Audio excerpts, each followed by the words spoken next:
Rachel, you set this for us.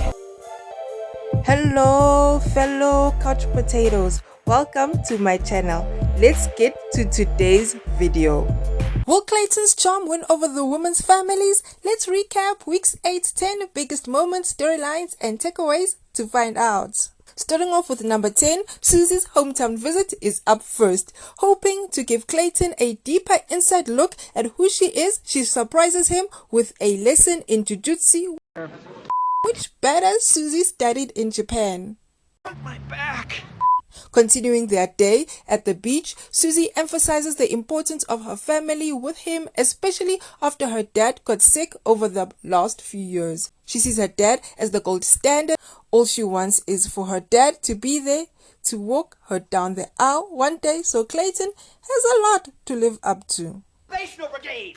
Knowing the importance of meeting her father, Clayton luckily manages to win him over upon meeting her family later on. Susie's dad could see the sparks between them from the moment they walked in, telling the bachelor that his daughter is something special. Aw, that's so sweet. Sweet. During his conversation with Clayton, he recalls one of the worst health days, telling him that Susie slept next to his bed all night, refusing to move. He trusts his daughter's judgment, but her mom is a bit more cautious. She worries about Clayton's true feelings for Susie and asks him, admits that he's being cautious, but could definitely say those words soon. Susie's mom wants her to proceed with caution, but her feelings for Clayton aren't affected in any way. Connection between the two of you. I feel really good about where I'm at. Do you think you want to marry him? I think I could marry this man. Leaving the beach for the mountains of Denver, Colorado, Gabby's hometown is up next. So what better way to kick things off than with a scenic hike? Along the trail, Gabby takes Clayton to a spot called Proposal Rock. Hint, hint, nudge, nudge, wink, wink. Help me help you. Her father was unable to make it, being cautious with COVID after his girlfriend was diagnosed with cancer. This breaks her heart, but she is happy to have Clayton meet her grandpa, aunt, uncle, and cousin. It turns out Gabby's family is just as goofy as she is.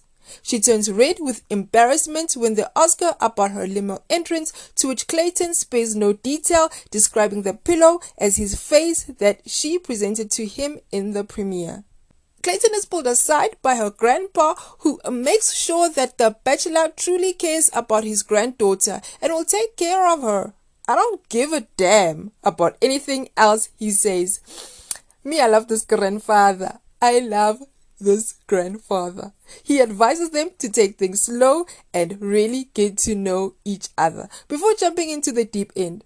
While he isn't wrong, this show thrives on diving in the deep end. It just does, okay? When he talks to Gabby, he jokes that Clayton's full of shit for falling in love with her, as no one can ever be good enough. All jokes aside, the evening was one well spent until a mysterious car begins honking outside. Who could it be? None other than Gabby's father, who surprises her. She finally tells Clayton that she loves him, something he has been waiting to hear for a long time.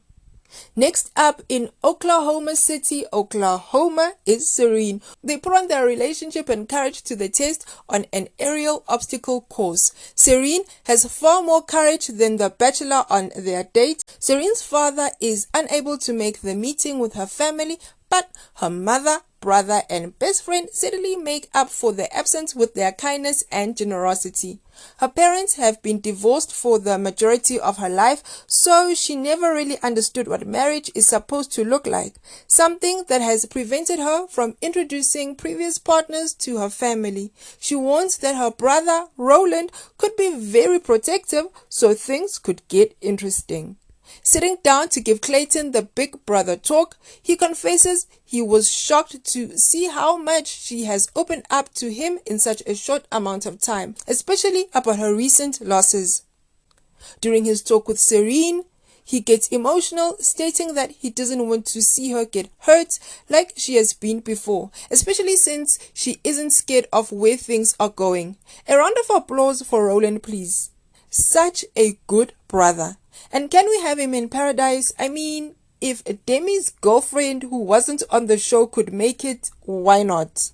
Clayton seemed to earn her family's trust for now, and Serene confesses her feelings to Clayton.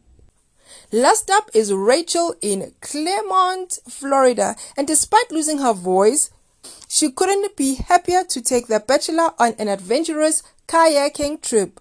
While they don't come across any alligators, they do encounter a terrifying gigantic spider. Nothing like a bit of fear to help bond two people together.